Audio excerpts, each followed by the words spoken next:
Hey, what's up, y'all? It's Garrett Kreamer, head football coach at Patterson High School here, head football coach of the Louisiana Animals 7-on-7. Hope everybody's enjoying a good off season. Probably for all you coaches out there, not much of an off season, just like us. You know, we're always on the go. It's always football season. But right now, it's going good for us. We're in the weight room, pumping the iron, getting ready to get spring ball started, starting to lock in and do all those things. And so it's been a really good off season. Had some downtime, but now it's good to get back to work. We had a really successful run with our 7-on-7 team. Played in a bunch of tournaments. Got some guys some recognition and some looks. Made a bunch of plays on both sides of the ball with our 18U squad and our 15U squad. So it's good to see those guys make plays, compete, have fun, and develop. And to me, that's what it's all about. So they had a good experience. Can't wait for next year, our year 2 with the Louisiana Animals. Really excited about what we got going, our growth, our potential, and all the other marketing things we've got going on, and just the brand we're building. So be on the lookout for us next year, Louisiana Animals 7-on-7. As far as some real football 11-on-11 stuff, at Patterson High School. Speaking for us last year, we had a really good year. We went to the quarterfinals. We're playing on Thanksgiving. That took us a long way, you know, further than we've done in a while there at Patterson High School. And you know, it's a tribute to those seniors that we had, and our whole football team and everybody pulling together. We're on one accord, and that's what it takes. So really pleased with our team, happy with everything we've done. But there are some keys that I think that helped us achieve those levels of success. There's some on the offensive side of the ball and the defensive side of the ball. Y'all know me, I'm an offensive guy at heart. I love me some offensive football. I love to score touchdowns and get in the end zone. I love to throw it. I played quarterback at Conwell High School in Lafayette, Louisiana. So that's what I like to do. I like to throw the ball around, but I do run it also. I believe you got to do what the defense tells you to do. If you can run it, run it. If you can throw it, throw it. So we look to throw the ball first for all you air raid guys, you guys that like to chunk the rock. I'm just like you. I got the play for you. It's very simple. It's easy, and it can be done very successfully at a high efficient rate, especially at the high school level if you do it right. Okay, so without further ado, let's talk about my favorite play, and we'll just draw it out of 2x2 to begin with. Right, so I can dial up one side or the other, and typically I like to put my best guy on our sideline right by me, so I can switch him if I need to put him on the outside or in the slot. I can move him around, just tell him, hey, go to the slot or come out wide, real quick and simple, so we can get mismatches and pick on whoever we want to pick on at the time. But I like option routes. To me, it's a great idea always to get your best guy on an option route. So the way we do it, what was really successful for us, and we got a ton of mileage at it. Our quarterback led the entire state in passing yards and total touchdowns all year long. Our receiver was the best receiver in the state of Louisiana statistically, with 1,500 yards, 20 touchdowns. Our quarterback threw for 3,000 plus yards and had 49 total touchdowns. So we really lit it up this year offensively, and it was a lot because of this play right here.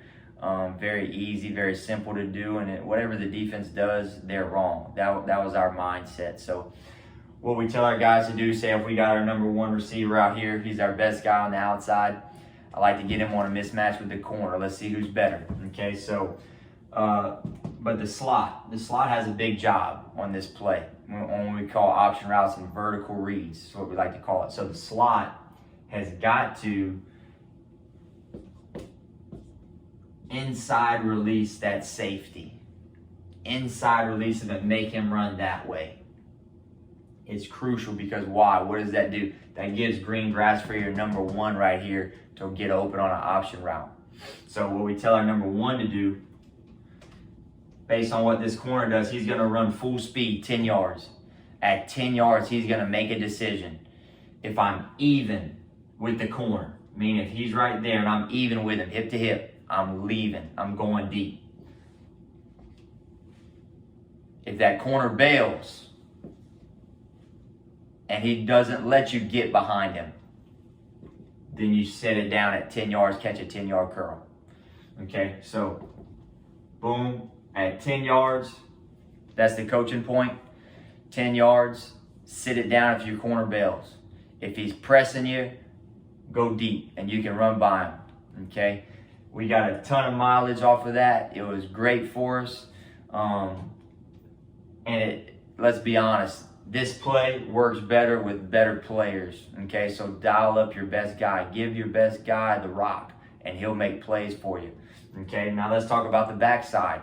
On the backside, you can do different things, but we like to do ours where we have a built-in inside fade concept. So we'll be right here where we got 2x2. We just always built in an inside fade with a hitch, a 5-yard hitch. And it's real simple. The quarterback knows that those are his routes backside. So if any way at time he doesn't like his front side read, he always knows what he's got backside and he can go back there and take a gift hitch if they're giving it. Or throw a fade if they play press man-to-man if you got a shot on the inside fade. Okay, so the quarterback will always know where his routes are, but where he's going. We dial up this guy. So it's very simple for the quarterback. He knows where he's going.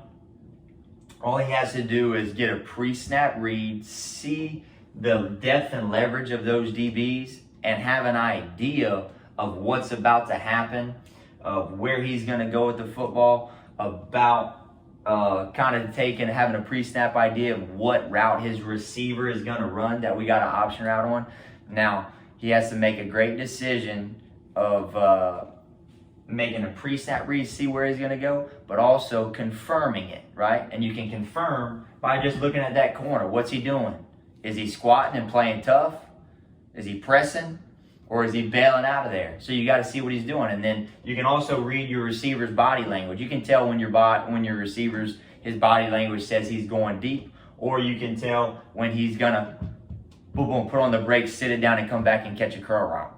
Okay, and so that timing, that anticipation, that chemistry with your quarterback and receiver, reps, doing it over and over and over, you can get really good at it, really efficient, and always you can just dial up your best receiver on an option route. Give him a 2-way or even a 3-way go. If you want to, you can tag this thing and let him run a post option. Okay, so you can run 3 different routes, give him 3 different routes, and let him get open for you, and have your quarterback find him and give him the best ball. Okay, so this was my favorite play. If I ever got in trouble, this is what I went to. This is what I dialed up because I believed in my quarterback and my best receiver. I believed that they will go out there and win, make the throw, make the catch, and move the sticks for us. They did it all year long because we worked at it. Number 1, they were good. Number 2, we worked at it. Number 3, they believed in the system. They bought into the system. And then we had a bunch of other good receivers too. Now they might not have been all state, but they're very good receivers who were very extremely good, bought in, did their job, caught the ball when it came to them, and they were extremely efficient also and had a bunch of yards and catches and touchdowns and made a ton of plays too. Okay, so very proud of our skilled players. I believe it's the simplicity of the offense. We call things at the right time. We don't overcomplicate things. We make it very simple, especially on the high school level. If you're a high school coach, don't make things so complicated where your kids can't understand it. If you have more than 3 protections, probably too many then. If you got 50 different pass concepts, probably too much. You kids can't handle all of it. You probably throw some stuff out. And I promise you, I think, Coach, you would find if you throw some things out, y'all might even get better because you can dial in on what you do, figure out who you are. Your kids start to get what you're trying to accomplish. They understand the game plan, and they probably will start to know what play call you're going to call before it's even made. And then and it allows them to play with so much confidence, and they begin to trust you. You trust your players. So whenever you're struggling off offensively, don't always buy into that. Oh, I got to add a new play. I got to throw this. I got to create something. Man, just stick with your stuff that you got and just perfect it. You know, that would be my advice to you. That's what we did. We, you know, like I said, we had a really good offense. We were dominating, and we threw the ball all over the yard. All-state quarterback and receiver. A bunch of really good other players up here. We only got sacked maybe 3 times all year, so that's a tribute to our offensive line, how great they were. And we kept our protection simple. We always had a 6-man protection, and it's half man, half slide. That's all it was. You know, we never gave up a sack. We were good at our job. We understood our rules, what everybody was doing. If we got sacked, it was because, you know, maybe one of our guys just got beat, or we got, you know, a little coverage sack, or a quarterback held onto the ball a little too long. But all year, throw the ball that many times, you only get sacked 3 times. That's pretty damn good if you're a high school football team now. Okay, so coaches, remember, keep it simple for your players. They will play better, and option routes is my favorite play to get dialed up whenever I really need a big play on 3rd and long. All right, thanks. Appreciate y'all watching. If you can like and subscribe, appreciate you. Keep up with us. I'm Garrett Kreamer, again, head coach at Patterson High School and head coach with the Louisiana 7-on-7. Thanks. Bye.